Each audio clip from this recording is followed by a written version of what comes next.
numa energia maior, que eu acho que vou perdurar, eu vou continuar nessa vida chamando de Deus. Cada pessoa chama da forma que quer, que queira. E a fé, para mim, começou com o meu avô, chamado Antenor. Eu era muito nova, eu acho que eu tinha 9 anos de idade. Antes, na verdade, ele fazia alguns símbolos em mim, na minha testa, e eu não entendia direito o que era. Era muito legal, porque ele dizia: você tem uma estrela na testa. E eu não vejo essa estrela, avô. Eu não consigo ver. Aí ele: mas você tem. Então, eu fui, desde sempre que eu encontrava com ele, ele sempre trouxe isso muito bom para mim. E um dia ele resolveu, ele pediu para pagar uma promessa, e fomos para São Severino do Ramo, para o santuário, que eu achava até dias atrás que era uma igreja, porque eu fui muito pequena, muito nova. E lá ele pagou a promessa que ele tinha, né, na igreja católica. Muito boas, sensações maravilhosas. E de lá, ele disse para mim assim: tem um rio aqui que passa e que tem água benta. Eu disse: eu quero, vou, água benta. Vamos arrumar alguma coisa para você levar para casa, água benta. E muito pequena, né? Na época fui eu, meu irmão, a pessoa que nos levou, conduzindo, e o ababá, porque meu irmão era muito pequeno. E aí o rapaz lembrou que tinha um frasquinho dentro do carro com uma medicação que tinha acabado, um sorinho. E ele disse: eu vou buscar. Aí meu avô disse: vá buscar, lave direitinho, vai buscar água para ela, água benta. E essa história para mim foi maravilhosa, porque anos depois, meu avô teve uma doença e foi terrível, assim, porque o médico disse assim: o senhor não vai poder mais descer a escada. Ele morava no sobrado e não vai poder mais, né, se alimentar lá embaixo, vai ter que ser tudo no quarto. E eu fiquei sabendo disso através da minha mãe. E foi muito interessante, porque teve um momento que ela disse assim para mim, um dia ela disse: eu vou visitar seu avô. Eu disse: eu também quero ir. E aí ela disse: você quer ir? Eu disse: quero. Fui escondidinha, peguei o quê? A água benta, não podia esquecer da água benta, né? Claro, assim, dentro de mim era algo, um elo muito forte entre eu e ele, e a fé. E aí eu levei escondida numa calça que eu fui, no bolsinho. Aí todo mundo visitando ele, teve um momento que eu disse assim: mãe, por favor, não deixe ninguém mais subir, que eu quero ficar só com ele. Aí ela: tá certo. Eu disse: deixa todo mundo subir, deixa todo mundo à vontade. Fiquei brincando como criança, mas assim, né? Pensando, tô louca para subir. E aí, quando eu subi, foi mágico, porque eu disse: vou. Quando ele me viu, ele me chamava meu Sassarinho. Chegou meu Sassarinho, você veio? Eu disse: sim. E eu trouxe uma coisa pra gente, para o senhor ficar bom. Aí ele disse: o que foi que você trouxe? Eu disse: a água benta. Jaque, minha gente, foi assim um momento muito mágico, porque foi uma emoção de um tamanho tão grande, mas tão grande, que é indescritível com as palavras. E aí ele levantou o pijaminha dele. Lembro demais que as pessoas mais velhas antigamente usavam aqueles pijaminhos de tecido amarradinho na cintura. Começou a levantar a calça. E aí disse: minha filha, vamos rezar. E você vai jogando, vai colocando água benta no meu corpo. E foi muito bom.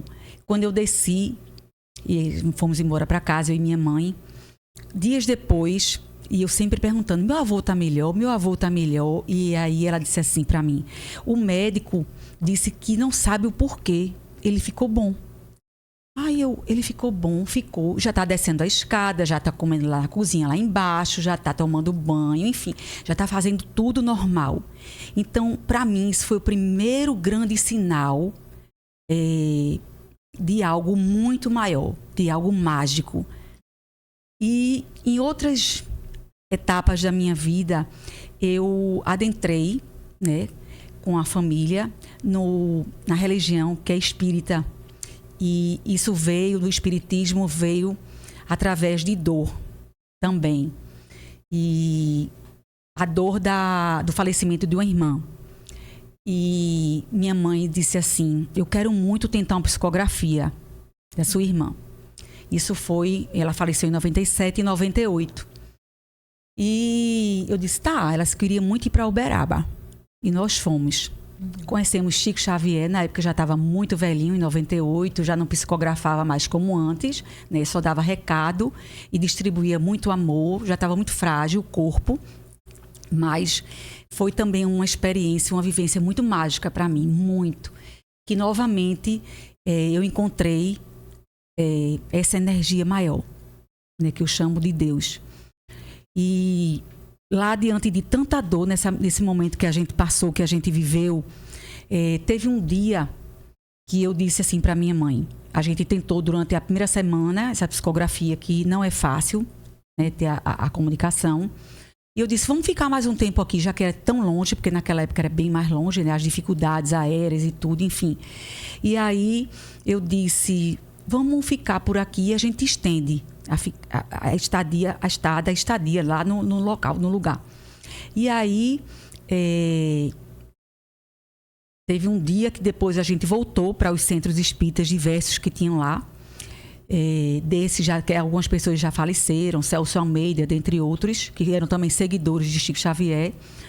E teve um momento que eu olhei para minha mãe, Jaque.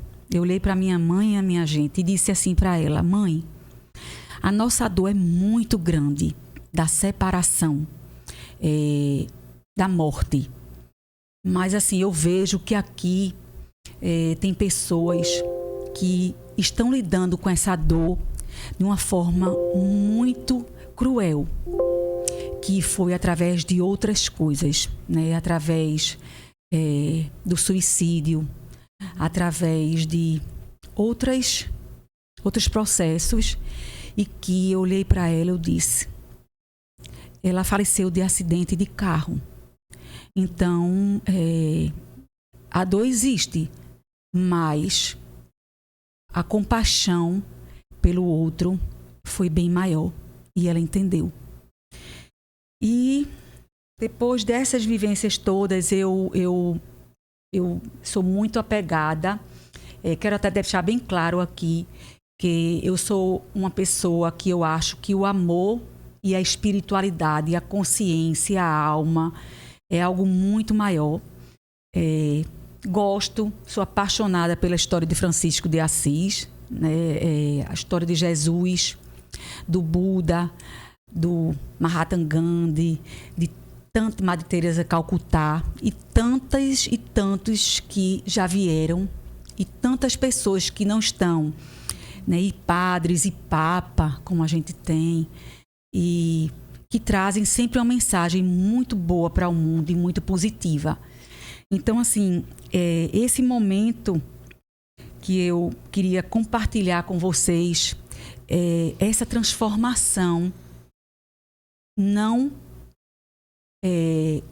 só de um momento ou que se finda. Para mim é algo que sempre tem que continuar, né? É todo dia, cada minuto, é toda hora, é a todo momento. E cheguei a fazer retiros vários, né? O ano passado, esse ano também já, e sempre muito mágico para mim.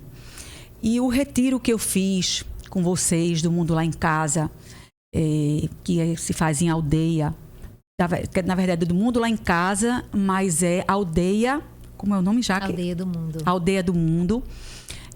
Para mim também foi muito transformador, né? Eu já tinha participado também de cursilhos da igreja episcopal, de encontros da igreja católica. Então eu sou uma pessoa que eu posso dizer que eu já caminhei esses vários mundos e não me arrependo de nenhum.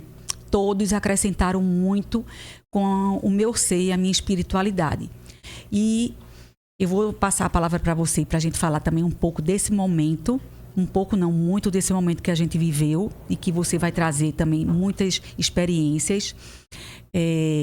Uma coisa que me chama muito a atenção, e aí eu queria pedir muito ao público, as pessoas que assistirem esse vídeo, que estão conectados ao vivo, caso tenha alguém ao vivo, que a partir do momento que nós começamos a vivenciar essas práticas, as religiões, as pessoas, e que a gente começa a chegar muito próximo da natureza, dos seres, nós somos também muito cobrados.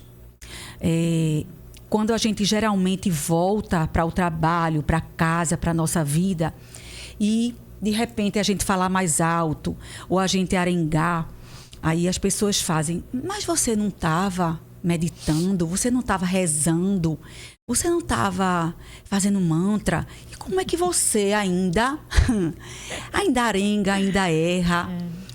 E porque somos humanos, né? Sim.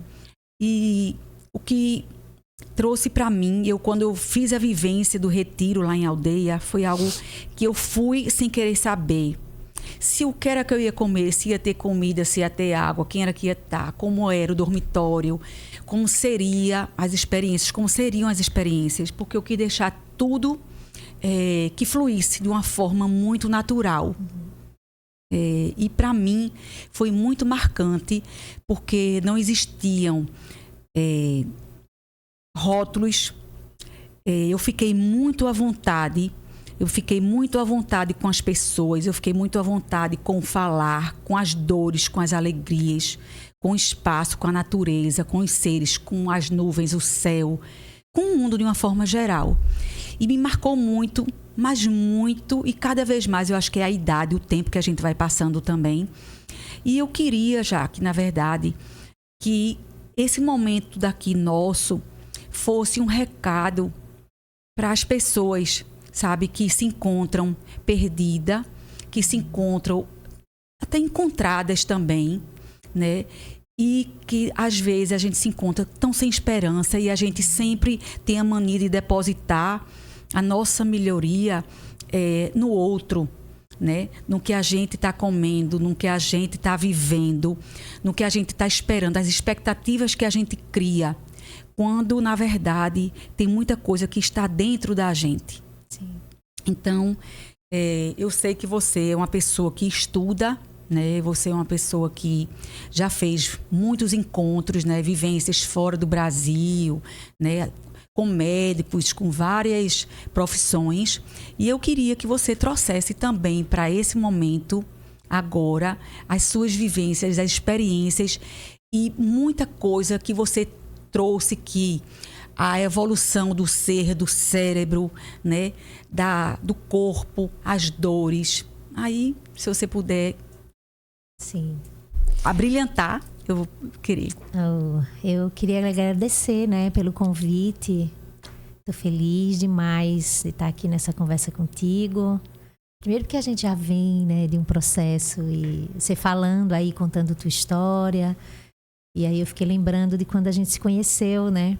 Você mandou uma mensagem e tinha uma indicação de um amigo médico, né? De ter um acompanhamento. E eu lembro que você caiu lá em casa de paraquedas, né? Assim, olha, eu posso ir aí pra gente conversar um pouco? E dali a gente, né, teve aquela tarde conversando e falando, enfim, ouvindo um pouco dessa tua experiência, né? E acho que na sequência, no final de semana seguinte, já tinha um retiro, né? Sim. E você topou ir, assim, de cara. A gente nem tinha começado nenhum processo, nenhum trabalho juntas. E é isso, eu também acho que retiros são transformadores, né? Acho que qualquer experiência que convida a gente para dar um pé no freio, assim. E acho que cada vez é mais desafiador a gente fazer isso no meio de tantas atividades, né? Colocar o corpo nessa disponibilidade, né, de realmente parar e silenciar, né? Acho que isso é um presente, acho que isso por si só é muito revolucionário em tempos que a gente fica se perguntando o que é que a gente pode fazer para descansar, né? Isso é bem coerente, assim, como que a gente fica procurando fazer coisas para descansar, mas isso aponta para como tem sido difícil para a gente, né?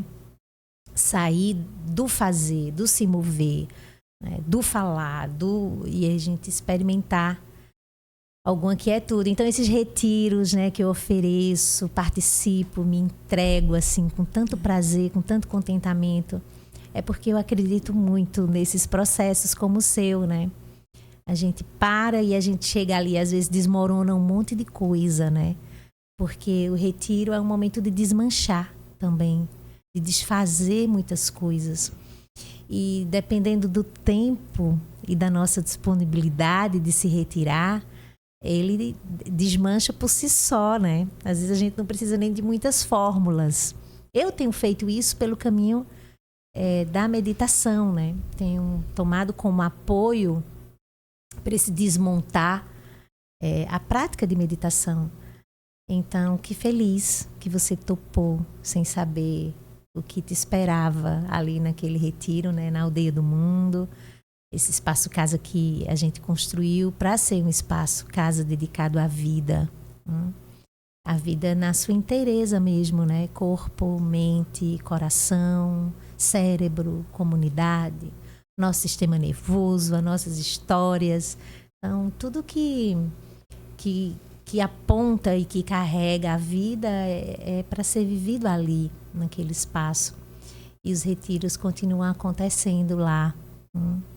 Às vezes é bem desafiador, né? A gente tanto oferecer como fazer. Eu lembro que para você e para as outras... Aquele era um retiro só para mulheres, né? Sim. Aquela edição do Alegria de Viver era um retiro para mulheres e você chegou junto com outras mulheres e muitas de vocês nem se conheciam e às vezes eu não conheço muitas de vocês, mas eu tenho muita confiança no corpo, sabe? Eu também tenho muita confiança no espaço da natureza. Então, o meu papel termina sendo testemunhar o que é que vocês podem experimentar e eu também termino tendo uma experiência muito profunda. Então é isso, que bom, obrigada pelo convite, eu estou aqui para a gente conversar. Eu não sei o que eu posso falar sobre mim que seja assim tão interessante, mas estou aqui para a gente ir conversando sobre essa jornada que eu fiz até aqui, né? Exatamente até aqui, essa sala, esse espaço, a esse encontro contigo. E obrigada, desde já. Então, eu queria que você trouxesse para a gente o meditar, que para muitas pessoas, como para mim também, eu achava que o meditar, a gente tinha que ter uma postura no corpo, a gente tinha que sentar, a gente tinha que respirar profundamente, soltar a respiração profundamente. Eu achava que tinha uma fórmula, que tinha uma receita. E de repente, quando eu fui vendo, não era nada daquilo e você deixou a gente muito à vontade. E eu acho que talvez algumas pessoas que estejam assistindo ou que irão assistir possam até ter essa mesma dúvida que na época eu tive. Será que para a gente meditar a gente tem que estar sentada? A gente pode meditar em pé, deitada? Como é? Sim, isso é uma coisa interessante, né? Porque a palavra meditação, ela tem muitos... Enfim, é muito genérica, né? A gente medita, alguns dizem, estou aqui meditando porque está pensando, outros dizem, estou aqui meditando porque está rezando. Até lavando prato, né? Até lavando prato. Então, é muito vasto o que a gente pode chamar de meditação e isso termina causando alguns enganos, né? Algumas confusões, assim. Então, a beleza da meditação é que ela pode ser tudo, né? Tudo que você fizer pode ser uma prática meditativa. Então, faz sentido dizer, né? Faz sentido que ela seja tão genérica, né? Uma palavra que sirva para expressar tantas coisas dentro desse lugar da contemplação. Mas, ao mesmo tempo, ela é nada, né? A meditação ela pode ser tudo, repleta de muitas coisas, como ela pode ser uma prática completamente vazia. Eu falo vazia não no significado, mas na experiência, né? Pode ser uma coisa profundamente aberta, vasta, sem nada a ser feito. E se houver algo que você acha que está fazendo com a meditação, o ponto não é o que você está fazendo, é a qualidade de abertura ou de lucidez ou de consciência, né, que você pode trazer para aquilo.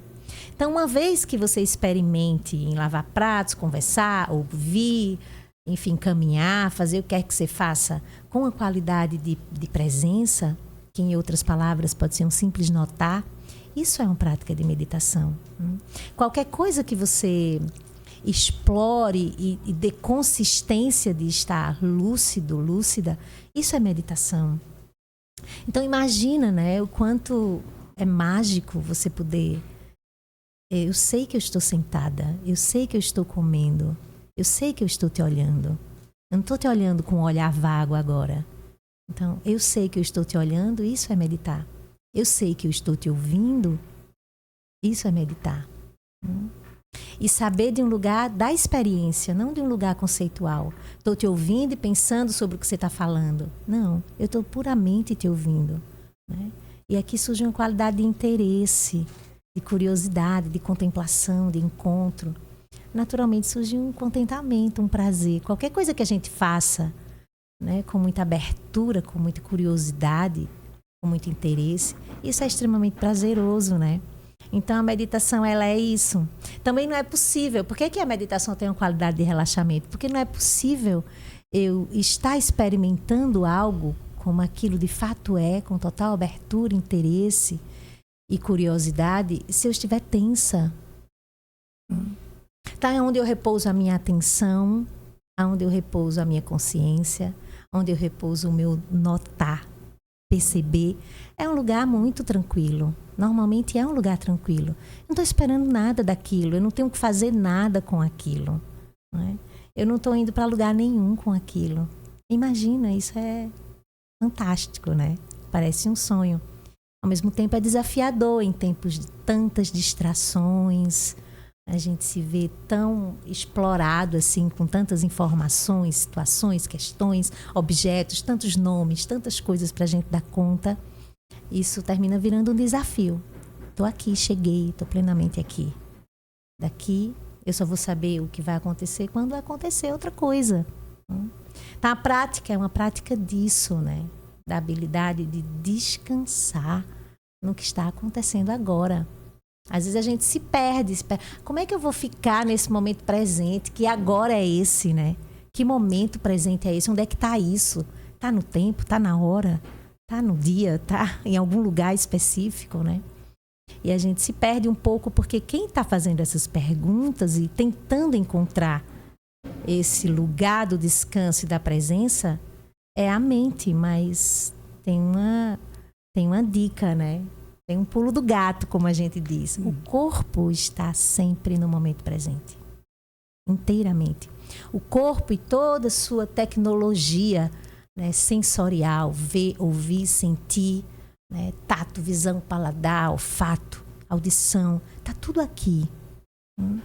Então o corpo termina sendo uma seta, assim, apontando esse misterioso momento presente. Quanto mais eu posso descansar e desfrutar no corpo, mas eu estou aqui. Como é que eu faço, Jaco, para ficar no momento presente, né? Onde é que seu corpo está? Ele nunca vai mentir para você. A tua mente é que vai te levar para o passado, para o futuro, né? Às vezes você vai lá para trás, rumina, isso gera experiências de tristeza, de apego. Às vezes a gente vai lá para frente, a gente experimenta uma ansiedade, normalmente vem junto com o medo, com a dúvida. Mas o corpo não mente. Ele está aqui, ó. Então, quando eu não sei como estar no presente, ou se eu estou ou não, eu descubro onde o corpo está. E às vezes são coisas bem simples, como uma aluna minha disse de um jeito tão lindo. Um dia, ela disse, uma pessoa que sabe que está sentada, sabe de muita coisa. Né? E o Buda já falava isso. Quem sabe que está respirando, sabe de muita coisa. É assim. Pois é, me marcou muito quando você, que é algo que a gente nasce sabendo, e você disse assim, Cláudia, meninas, o corpo da gente, a gente nasce, nós nascemos para não termos doenças. Então, não tem doença. E aí você falou, as doenças vêm porque o corpo está falando de que tem algo que está errado. E para você prestar atenção e cuidar. E isso foi algo assim tão milagroso, e você começou a falar do cérebro também, as partes do cérebro, né? A parte frontal do cérebro, a parte daqui de trás, onde pega a coluna. E tem como ver quem está fazendo tanto barulho? Eu acho que é lá na Reforma. Minha gente, eu tô ao vivo, mas para mim não tem problema algum. Eu sou muito natural. Deve ser na sala de lá da Reforma que está tendo aí embaixo. Lá em WF Wilson Filho. Eu acho que é lá na sala. E era muito curioso, porque assim, tinha momentos assim que eu dizia, eu não consigo me livrar da dor. Eu não consigo ficar muito tempo sentada, porque a dor realmente me consumia muito, estava muito presente em mim. E eu achava, e eu nunca pensei em desistir. Eu pensava em persistir, continuar. E você, através daquelas práticas que a gente foi fazendo, você vê a criança, a gente quando é pequeno, a gente não sabe comer de garfo e faca, né? A gente começa geralmente até mesmo pela colher, mas a gente começa com as mãos. E o ano passado eu me dei conta que eu não sabia mais comer com as mãos. Eu não sabia mais fazer bolinho de feijão. Uhum. E eu não sabia ser servida. Uhum. Então foram momentos muito marcantes para mim, porque quando eu me permiti ser servida por outras pessoas, por outra pessoa, foi mágico para mim. Uhum. Quando eu teve a feijoada, e a feijoada vegana, uma delícia até, e quando eu fui comer, filma que eu comendo tua feijoada, e de repente eu disse, eu vou fazer o bolinho.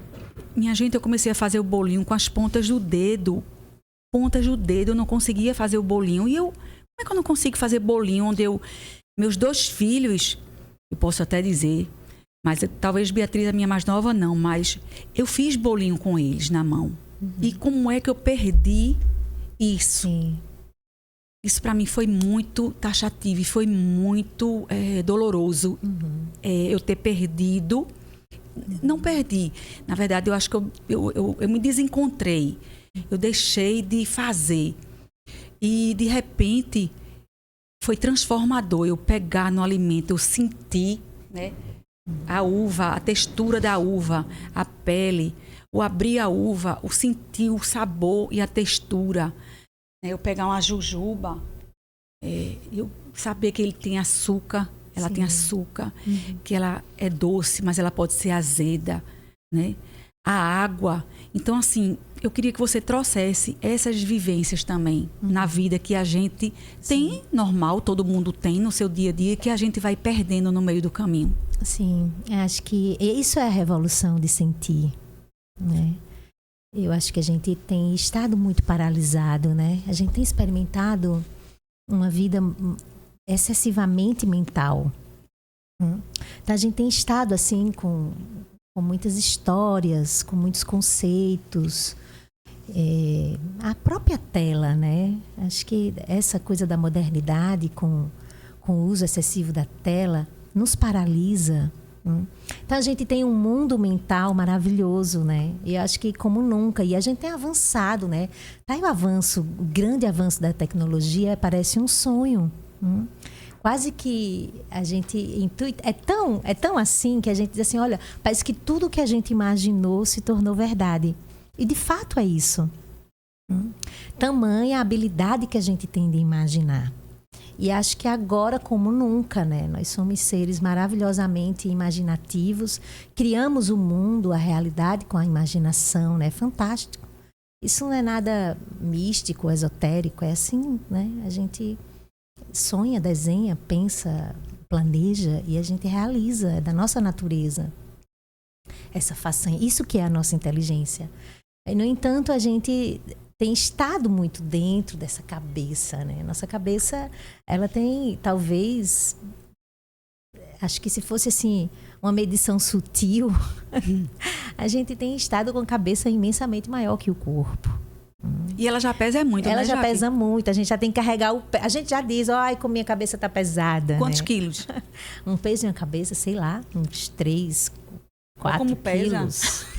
3,5, 3, 4 quilos é pesado. O cabeção da gente é pesado, né? É sofisticadíssimo. A gente evoluiu, né, ao longo da nossa história humana para ter um cérebro maravilhoso, né? Córtex é uma coisa... Essa testa nossa, né? Eu brinco dizendo isso. Olha, esse testão aí, eu não sei vocês, mas eu não tô afim de desistir do meu, não. Eu acho que pensar é incrível, criar, imaginar é fantástico. Mas isso não pode ter um lugar soberano, né? A gente tem muitas outras funções metabólicas, fisiológicas, sensoriais que são maravilhosas. E acho que a gente já notou que pensar não é a coisa mais gostosa que a gente faz. Você pode pensar sobre o que for. Se eu disser assim agora para você, Cláudia, olha, você nunca comeu um morango, né? Aí eu digo para você, olha, é o seguinte, um morango, você nunca comeu? Não. Aí eu vou te dizer como é, tá? Olha, é assim, ele é vermelho, tem uns pontinhos, é suculento, tem um sabor. Eu posso descrever por 2 horas. Você só vai saber a moranguez do morango se você comer. Então, a experiência ela tem que ser direta. A imaginação é fantástica, mas a vida ela é real. Então, a revolução de sentir em um retiro como aquele que você fez, que a gente experimenta, por exemplo, comer com a mão, que a gente pisa no chão, que a gente anda na terra, na grama, né? Que a gente, se chover, a gente toma banho de chuva, que a gente deita no chão, que a gente solta o corpo, que a gente não está preso às regras, a gente não está preso a como que a gente tem que falar, como que a gente tem que ser, como que a gente tem que vestir, sentar, deitar. Não, né? Um retiro é um lugar... Por que é um lugar de descanso? As pessoas às vezes não entendem. Como assim um retiro é um descanso? É um descanso profundo, porque você sai da formalidade que a gente já tem que enfrentar no dia a dia. Então, tá tudo aberto, nada tá posto, né? Como... O nosso dia a dia, as coisas, os lugares onde a gente está, o nosso trabalho, as nossas relações, elas têm seus formatos, suas regras, seus nomes, né? E aí a gente sai disso e a revolução do sentir, a gente vai do pescoço para baixo, né? A gente deita e rola, né? E aí é fascinante. Eu lembro que você se emocionou e chorou quando começou a comer com a mão. E aí você não tinha... Né? Eu lembro que foi natural. Vamos, pegou, come, eu vou provar. E aí você pega e o corpo, como guarda muitas marcas e tem registros belíssimos da nossa experiência sensorial direta, para além das histórias bonitas que a gente, né, carrega no corpo, é gostoso. Porque o corpo tem muitas marcas da nossa infância. E essas memórias, como comer com as mãos, andar com os pés no chão, deitar e rolar, sim, essas memórias, elas são de um lugar muito autêntico. Porque na infância a gente ainda não estabeleceu tantas fórmulas de como que a gente tem que ser. E aí a gente vai para esse lugar surpreendentemente natural, com coisas tão simples, sim, como tocar numa comida, né? Olhar, sentir o cheiro. E a gente tem, assim, um êxtase. Isso é fantástico. Isso é muito curador. Isso que você falou no início, que eu comento às vezes, olha, é da natureza do corpo se curar, não é da natureza do corpo adoecer. Sim. O adoecimento, muitas vezes, é uma estratégia de desespero do corpo de resolver a nossa bronca, que muitas vezes vem de um campo emocional, né, desafiador, nossos traumas, enfim. Mas é da natureza do corpo e de tudo que é vivo, não é? Curar-se, resolver o problema, não é? Ajustar, regular, alinhar. Não é da natureza do corpo desandar, não é? Não é da natureza do corpo definhar, desse sentido de que eu preciso aqui resolver, que não. E, inclusive, a gente tem uma sociedade que olha tanto para o adoecimento de modo trágico, que a gente acha que até o envelhecer é adoecer, e não é. O envelhecer é um processo natural, como tudo, mesmo essa xícara, no dia que ela foi feita, pintada, com o nome da Jesus, isso aqui, na hora que estava sendo feito, começou o seu processo de desfazer-se. Essas cortinas, elas podem ficar aqui impecáveis, sem ninguém tocar, mas elas estão naturalmente, como tudo, em processo de desfazer, de desmontar, de desmanchar, de voltar para algo que é primordial, natural. Mas a gente acha, tá velho, tá adoecido, tá acabando, tá... Não, tudo tem começo, meio e fim. E recomeço. E recomeço, né? É vida, morte, vida, vida, morte, vida. Muitos professores, muitas mestras apontam isso. E às vezes a gente entra num sofrimento tão grande para lidar com questões que são tão naturais. Então, às vezes, da perspectiva da mente, por exemplo, a gente quer parar de pensar pensando. A gente quer parar de fazer e descansar fazendo, procurando o que fazer. E a gente... Isso mostra como que a gente fica o tempo inteiro usando a mente e larga o corpo em algum lugar. Mas ele está lá, para nossa sorte, lúcido, desperto, nos curando, se restabelecendo, se reequilibrando incessantemente. Todo o nosso sistema está o tempo inteiro buscando equilíbrio, coerência, cardiorrespiratória, metabólica. Está tudo lá muito lúcido, inteligentíssimo, sofisticadíssimo, fazendo o que tem que ser feito. Isso não precisa que eu decida nada. Então, quando a gente senta na prática de meditação, e a gente diz assim, olha, isso é a revolução de sentir. Né? Nós precisamos sentir, as crianças precisam sentir. A tela, por exemplo, na infância é perigoso porque não tem corpo, eu não tenho corpo. É um torpor, né? É uma paralisia tão grande que se perde essa graciosidade do movimento, do equilíbrio, né? Outro dia eu estava conversando com educadores, isso tem sido um desafio, né? Oferecer para crianças explorarem essa coisa do movimento do corpo, da riqueza do corpo, e sair de um lugar tão adormecido como as telas, enfim. Tempos desafiadores, né?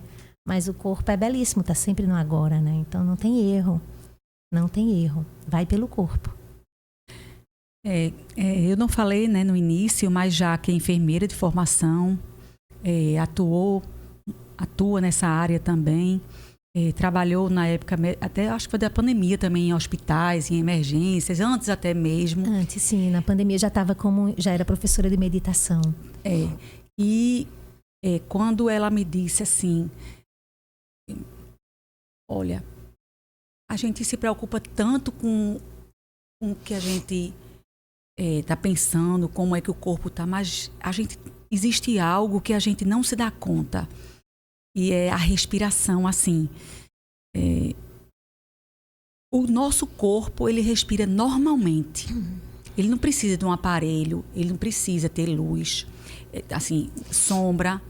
Isso também ficou muito marcado em mim, porque eu digo, é mesmo. Então, assim, e você falou na época, era normal, era muito comum a gente ver as pessoas chegando na emergência.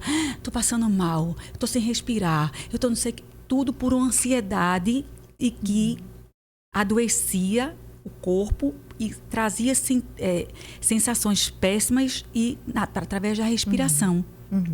Sim, isso é curioso, né? A respiração, ela é só mais um caminho para a prática formal de meditação, né? Mas não é a respiração que é a nossa meditação. Ela é fascinante, né?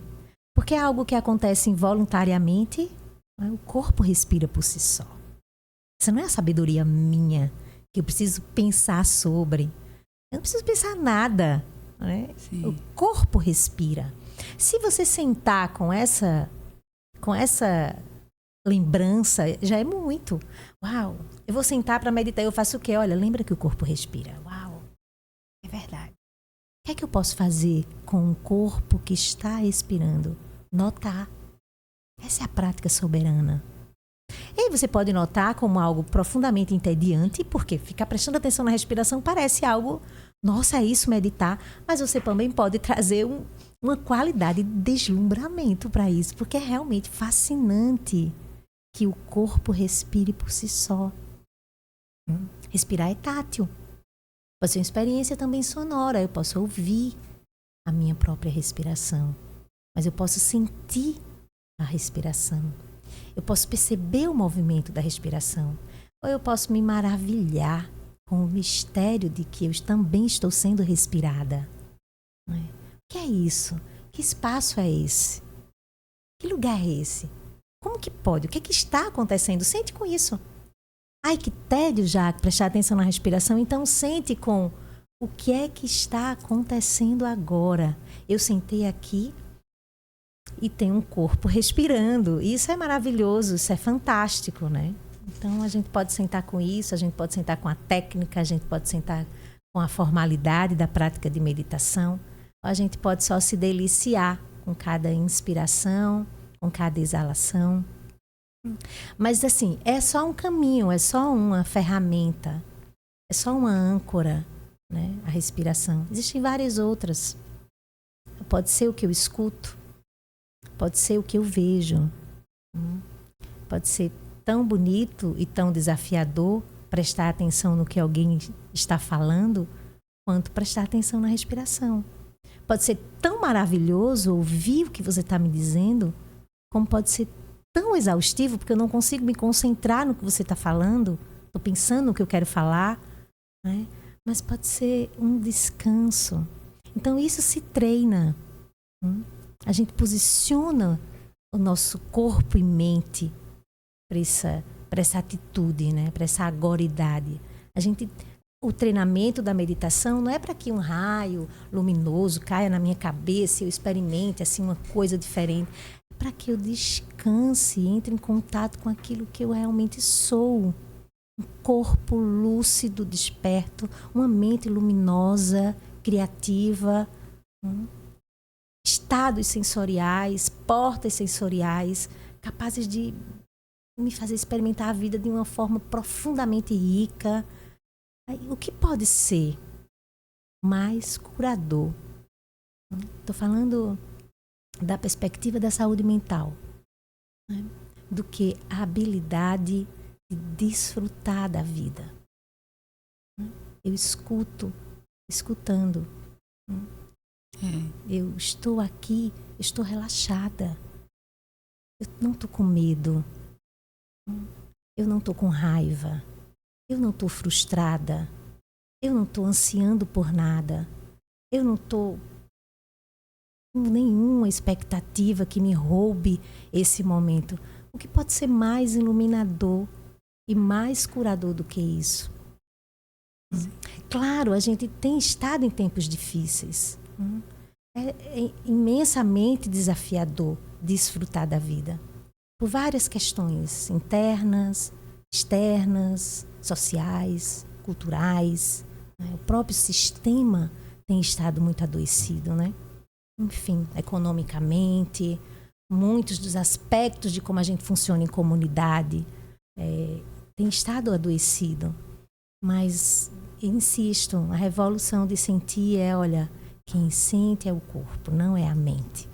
A mente pode te dizer, pode nomear o que você está sentindo, mas ela nunca vai te dar a experiência direta de sentir. E esse sentir, eu não estou falando que vai ser sempre um sentir extraordinário, de coisas boas, né? Sua própria história é uma história desafiadora, né? Você passou por perdas traumáticas, né? Sua mãe, sua irmã, todos nós, quantas vezes a gente vivenciou histórias desafiadoras, mas o corpo continua sendo um caminho. Não vai ser fugindo do sentir do corpo que eu vou encontrar calma e lucidez, né? Eu me deixo atravessar. O ponto não é me livrar, aprender a me livrar do que acontece.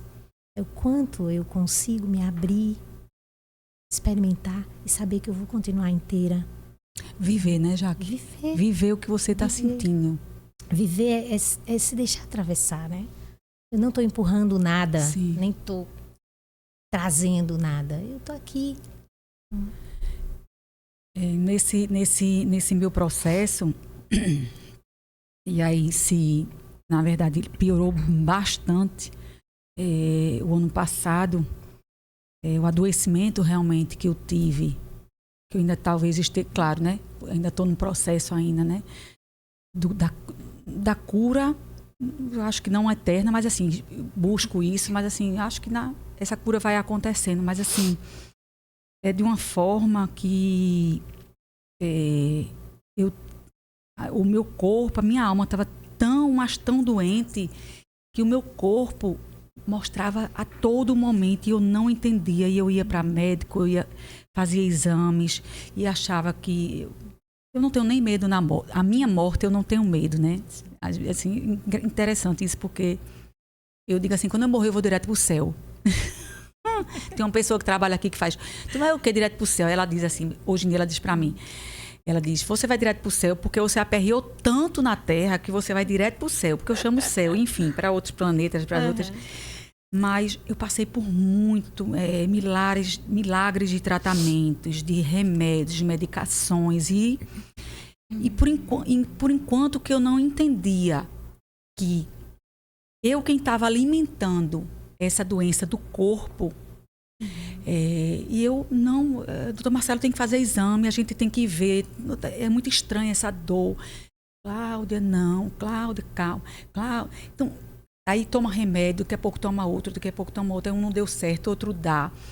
E foi descortinando, assim, para mim, algo que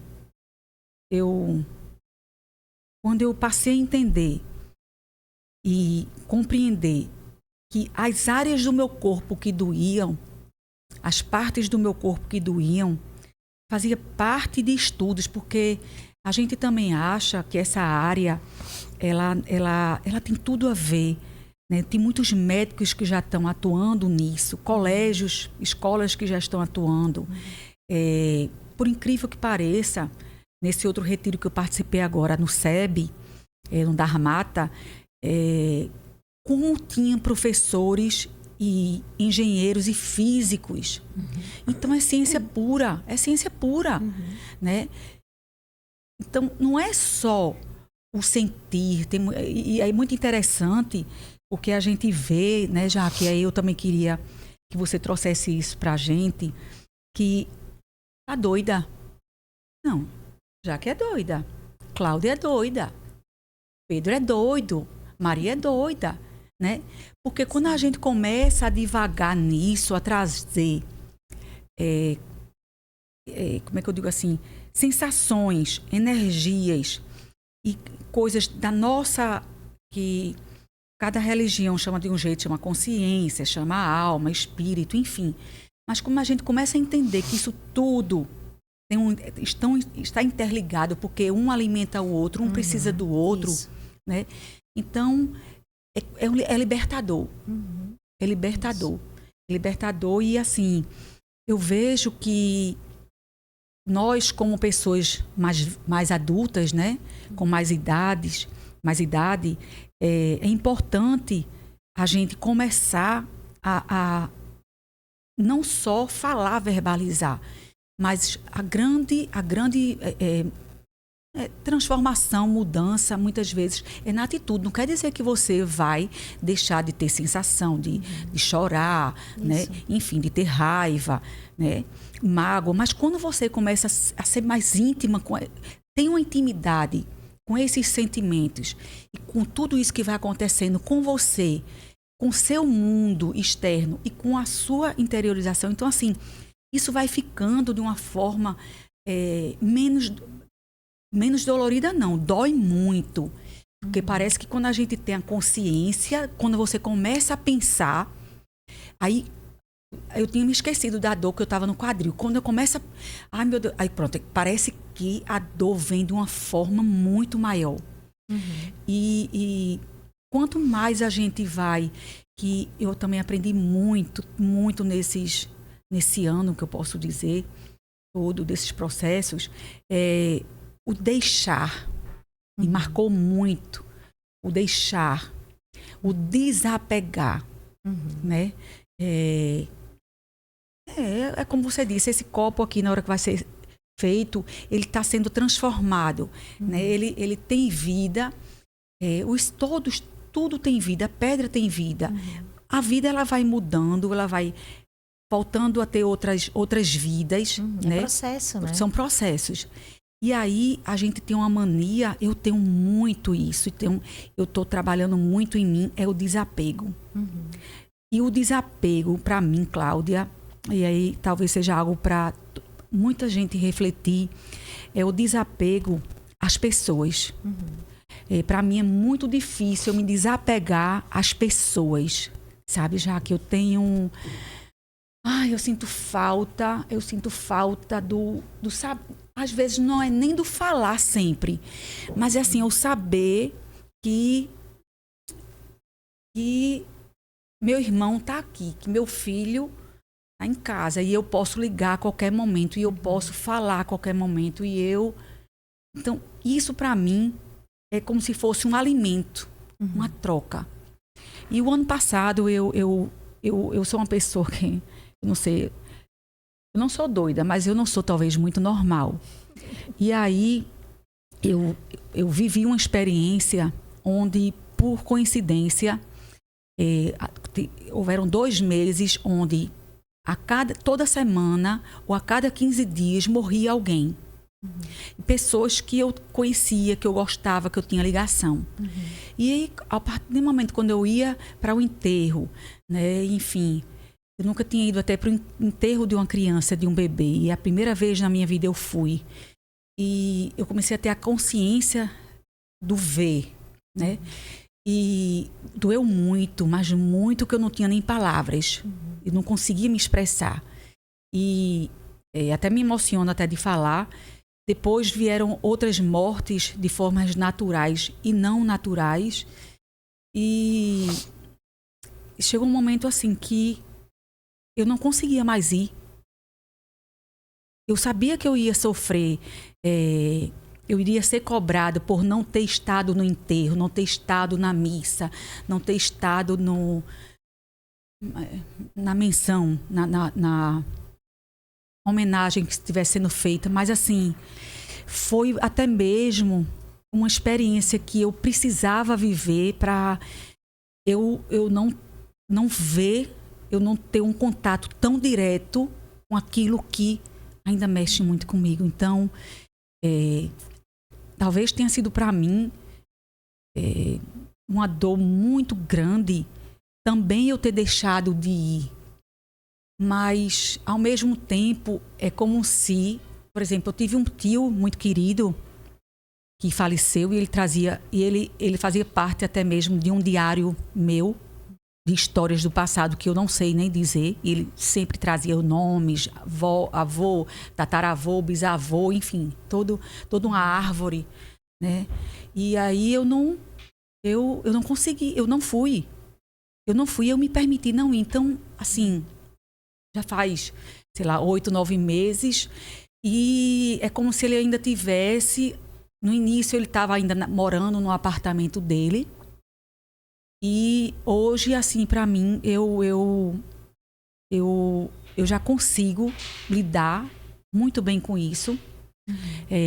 Eu tive uma vivência, um momento agora no final de ano muito interessante com a própria natureza, onde eu adoro os pássaros e um pássaro começou a cantar de repente. Eu não sei nem dizer qual é o pássaro, mas é um canto tão lindo e de repente veio ele assim para mim e eu disse, se ele tivesse aqui, ele dizia qual era o pássaro. Então veja, a minha conexão foi tão forte que assim, eu consegui me livrar muito também. A gente carrega às vezes muita culpa, a gente se cobra muito. E como eu convivi muito, eu fiz muito por ele em vida também, a parte de conviver, de comer, de almoçar, de sair, de falar besteira, de cantar. Então, é como se, assim,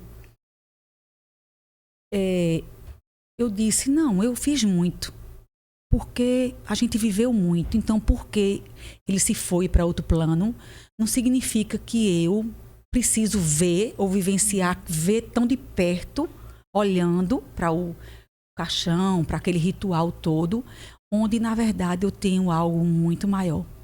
E, para mim, tem sido muito libertador. E eu queria que você falasse um pouco sobre isso que vocês trazem muito, que é esse desapego, que é a necessidade do sempre estar vendo, ou pelo menos saber que está ali, né, que você pode ligar, você pode fazer uma chamada de vídeo. Sim.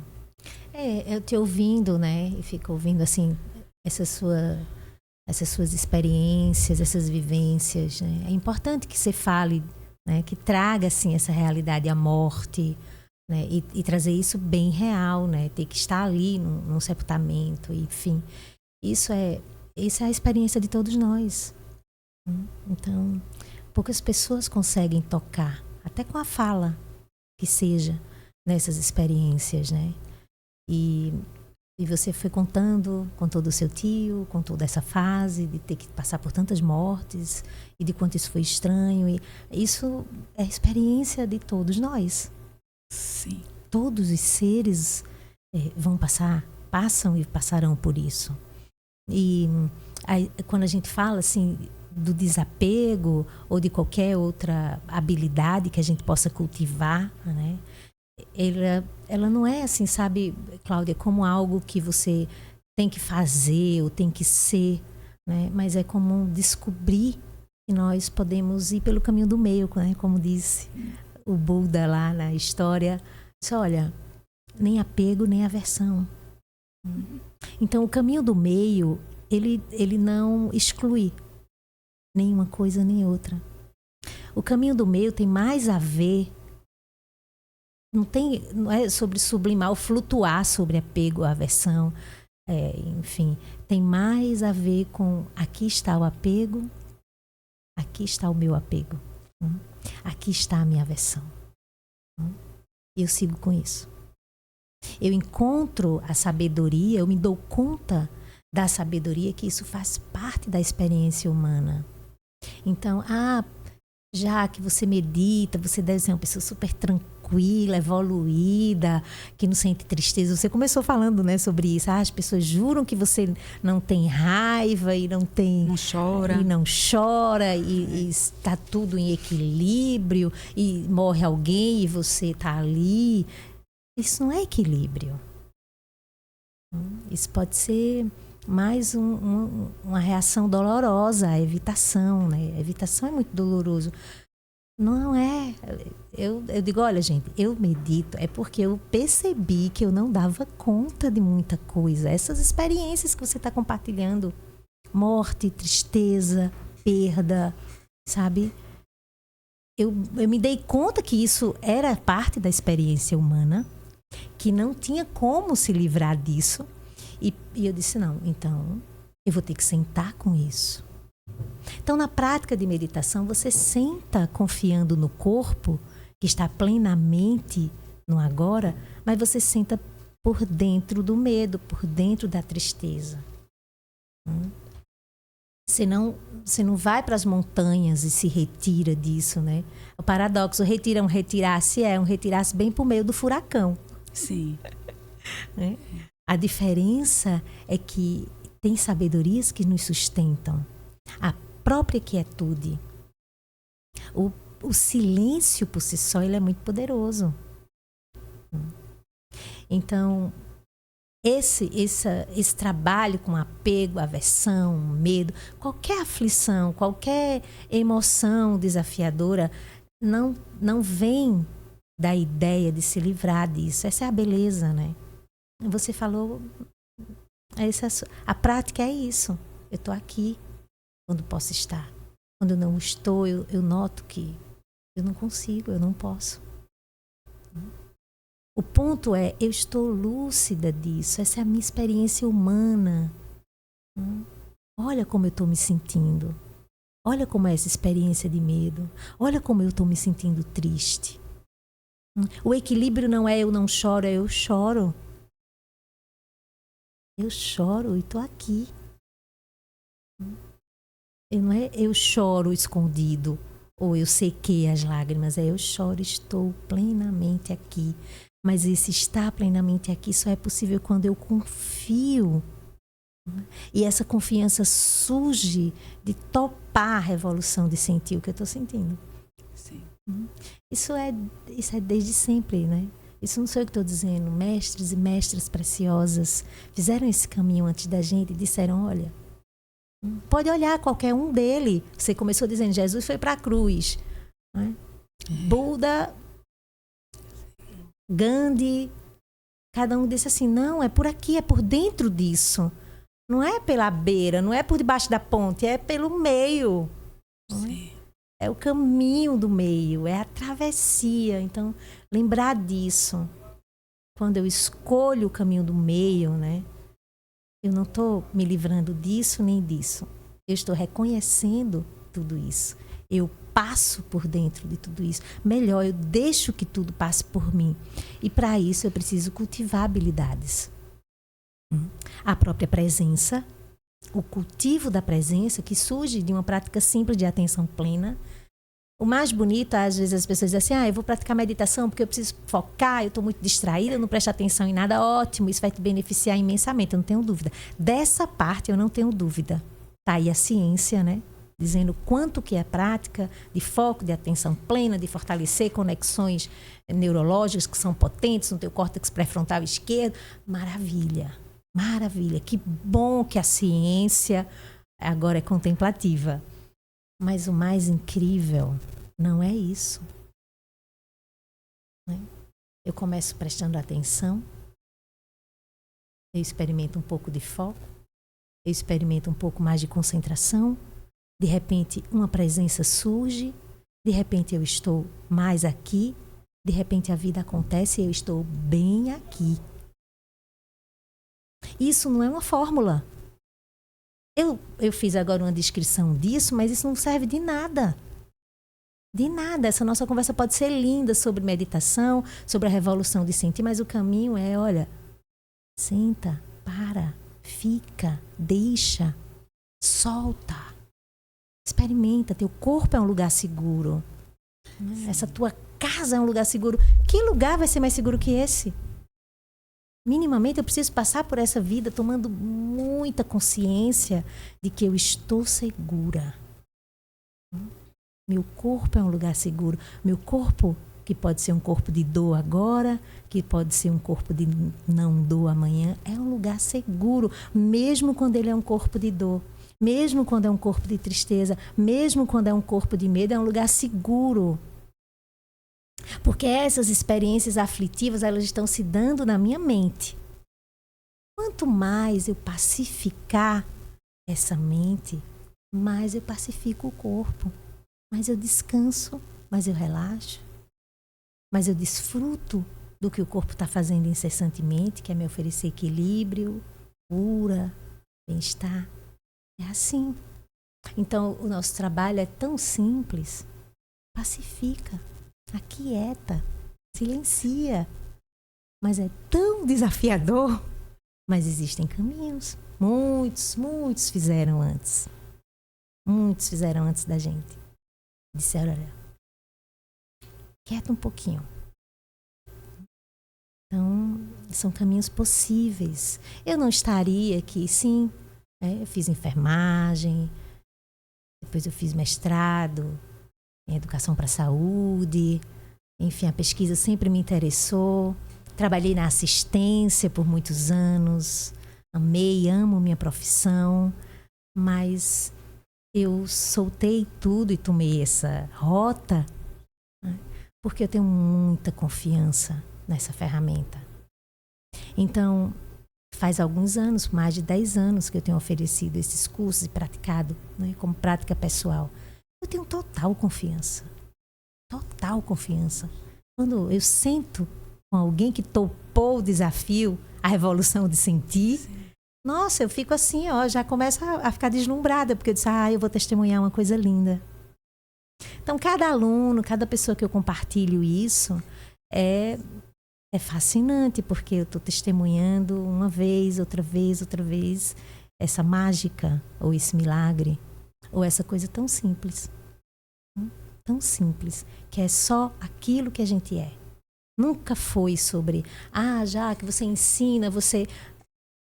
Eu repito para você e para quem quiser ouvir o que sempre foi.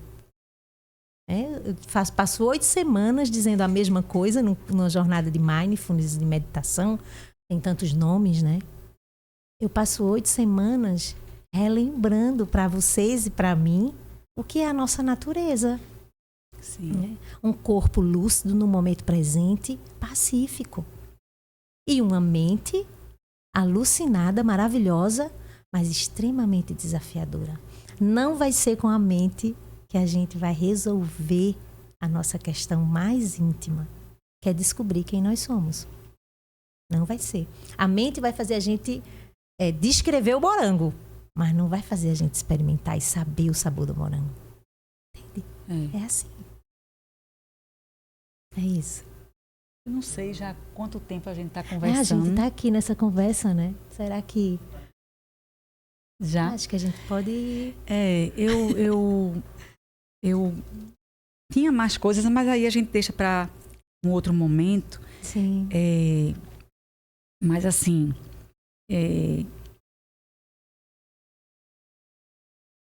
eu acho que a gente poderia deixar também um recado, né? Já que assim, para as pessoas que participaram, que estão participando ou que irão participar desse momento nosso. E o recado que eu sinto é o amor, né? É a gente tentar ajudar as pessoas a fazer terapia, fazer yoga, fazer exercício, uma boa alimentação e também meditar. Isso. Né? E também procurar... É difícil, assim, quando eu vou começar a meditar, a minha mente sai, meu pensamento voa, daqui a pouco volta. Quando eu percebo... É a prática. Mas assim, eu já percebi que a minha entrega do corpo, do meu ser, é mais quando eu fico num cantinho, gosto muito do chão mesmo, cru, eu boto músicas, né? E assim, eu percebo que 10, 15 minutos, 20, eu ainda tô mais fora do que dentro. Assim, então eu percebo que quando eu começo, por exemplo, a fazer movimentos no corpo, que é algo que eu vejo que é muito natural, né? Do dobrar o braço, do cotovelo, do alongar, do se espreguiçar. E o meu corpo, eu vejo que ele vai começando a falar. Engraçado, e passa 10 minutos, 15 minutos, 20, e eu percebo que ele vai começando a se aprofundar. Uhum. E quando eu vejo, eu já me pego assim, às vezes por horas, sentindo, agora que eu comecei a fluir, a perceber. E quando eu vou vendo, às vezes é com o olho aberto, são os olhos fechados ou abertos, tanto faz. E é muito interessante, por quê? Porque as dores vão diminuindo, algumas vão aparecendo, vão sendo enaltecidas, e aí eu começo a tentar alongar, a tentar desprender aquilo. Então, eu acho muito importante que nós possamos começar, não só para a gente, mas também, por exemplo, um abraço. Hoje em dia, a gente pouco abraça. E agora em janeiro, no início dos primeiros dias, eu recebi um abraço que eu sinceramente, eu não lembro. Um abraço pelo diafragma, onde a respiração entrou em João, ele respirava, e através da respiração dele, eu sentia o movimento do corpo dele, e ele alimentou a minha respiração. E foi um momento onde a gente tivemos experiências, todo o grupo que participou desse retiro. Em um retiro. No retiro da biodança. Sim. Minha gente, foi assim, algo assim, maravilhoso, onde eu não estava mais conseguindo mexer minhas pernas, dançar, ficava dormente. E ter vivência que vamos olhar, cada pessoa vai olhar dentro do olho do outro. Eu não conseguia e eu me desesperei. Porque eu sabia que não era a minha essência. Sim. E eu tive muito apoio. Maravilha. E quem não consegue ainda fazer isso de uma forma sozinha, por experiência própria, eu digo, procurem um apoio. Isso. Né? Aqui, a Exuda, a faculdade, eu procuro muito ter o corpo a corpo com os alunos, professores, coordenação, direção. Sei que às vezes eu sou tida como ela é agoniada, não sei que sim, mas é energia. Então, no momento que eu me recolhi, o ano passado eu passei por um processo de muito recolhimento. Sim. E as pessoas que verdadeiramente me conheciam sabiam que não era eu. E eu parei de sorrir, parei de ser alegre, eu parei de ser o que eu, na verdade, sou. Então, vocês também que têm filhos pequenos, né, crianças nascendo, todas as idades, o que eu posso dizer é que a gente vê muito shopping, uma criança dentro do carrinho com o celular, né? Sim. Então, somos nós que alimentamos isso, que damos a ele o acesso a isso. Então, que a gente procure evitar. Não vou pensar só na parte é mais prático, porque não está chorando, não está arengando, eu tenho que provar minha roupa, não tenho com quem deixar. Faz parte. Não der para comprar, não compra. Se der para comprar, compra. Se não der para fazer, não faz. Né? Isso aí a gente tem que procurar ir amadurecendo isso dentro da gente. Né? E sempre que puder mostrar. Por exemplo, tem criança que não sabe mais subir em árvore. Não sabe mais. Porque eu não moro em casa, eu morei em casa. Sim, mas tem parques. Né? Tem um mato. Tem tantos lugares que você pode ir e ter essa vivência e ter isso. E voltar a ter, por exemplo, tem criança que não sabe mais pular. Eles não sabem mais pular, né? Então, coisas que eram tão naturais de uma criança, né? O menino já, como todo mundo diz, já nasce com o olho aberto, já nasce todo esperto, porque também eu acho que eles fazem parte de toda uma transformação. Sim. Né? Eu acho até bem para ajudar as pessoas que estão recebendo essas espiritualidades, né? Eu sou uma pessoa que acredito que existem muitos mundos, muitas terras, muitos seres. Eu acredito. Então, eu queria que você divulgasse, né? Que eu soube também que vocês vão fazer um retiro agora, no final de janeiro para fevereiro. Queria também convidar vocês para fazer parte também da casa, da família Exuda, porque aqui todos... Nós somos uma grande família, graças a Deus. Todo mundo que chega vai fazendo parte da família. Isso é muito bom.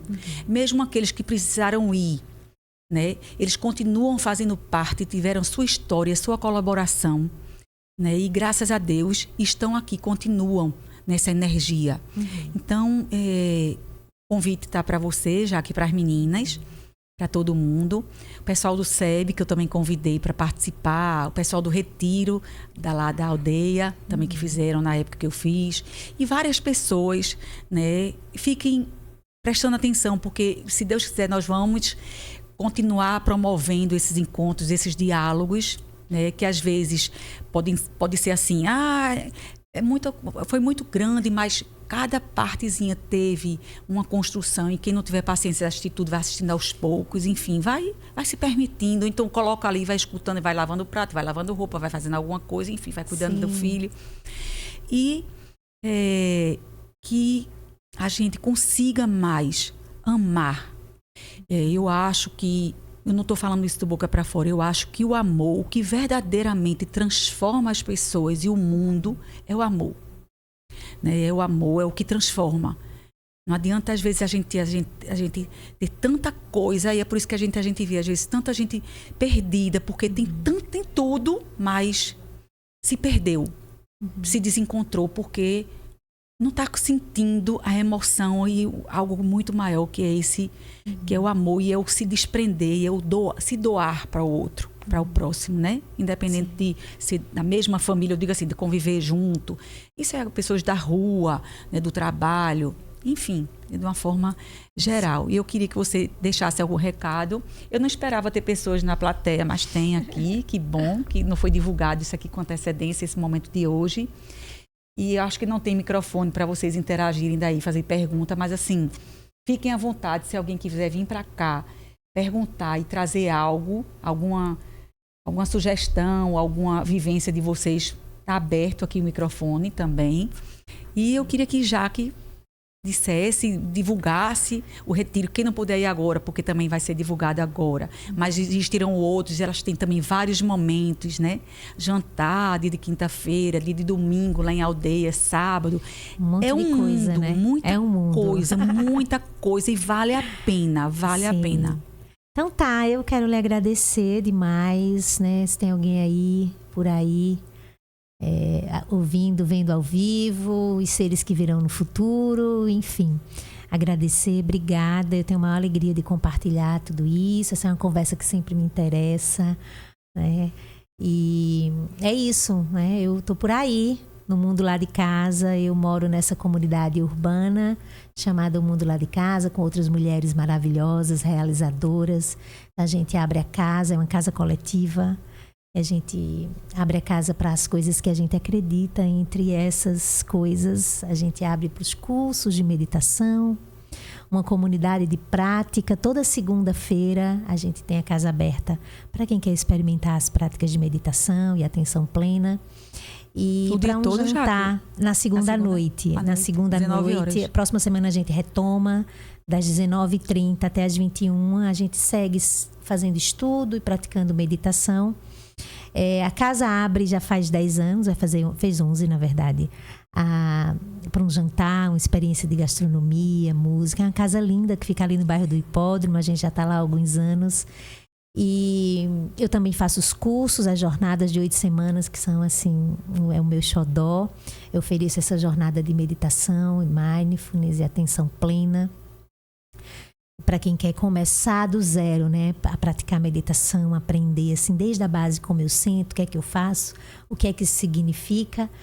E agora, dia 28 de janeiro, a gente inicia a primeira turma de 2025. A turma vai ser nas terças, lá em casa também. E no dia 30 de janeiro, 1 e 2 de fevereiro, a gente vai ter o retiro, a Revolução de Sentir, lá na Aldeia do Mundo, também uma casa nossa, né, o nosso espaço, casa dedicado à vida. E esses retiros a gente faz questão de sustentá-los. Muitas outras coisas acontecem lá. Outros mestres e mestras oferecem retiros. Então, você está procurando um espaço para o descanso, para quietude, para colocar a cabeça no lugar, ou para aprender essas ferramentas, né, que podem nos favorecer imensamente desse lugar, corpo, mente, enfim, meditação. Aldeia do Mundo. Eu espero você, estou completamente disponível para você, minha amiga. Obrigada. E sempre que você me chamar, eu vou estar aqui com a maior alegria. Obrigada a vocês também que estão por aqui ouvindo. Alguém quer? Pode vir aqui, por favor? Pode ficar à vontade. Ela também é uma querida professora.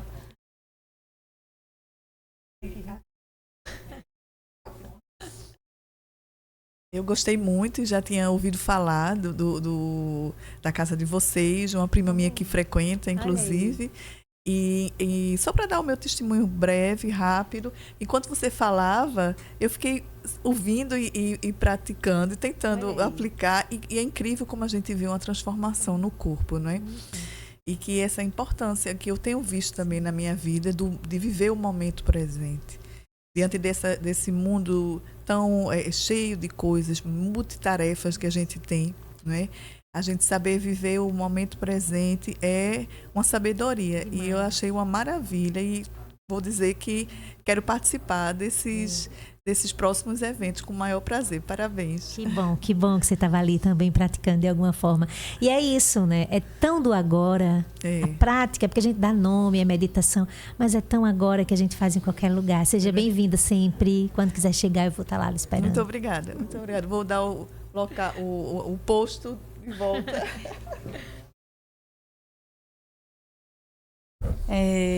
Pronto, também vou agradecer a todos que me receberam no retiro que eu fiz agora no final do ano também. João Petri, Fran, Maria, Nádia, teve tanta gente, Vitor, Vinícius, eu não vou, Volney, eu não vou conseguir dizer o nome de todo mundo, Dona Ana, Dona Nilza, teve muita gente.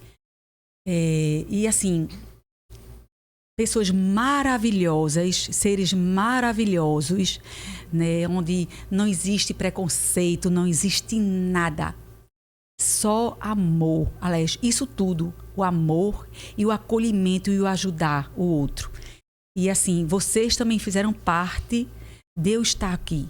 Isso foi muito bom para mim e eu acho que vai ser bom para toda a comunidade, né, para todos nós, e que a gente leve isso adiante.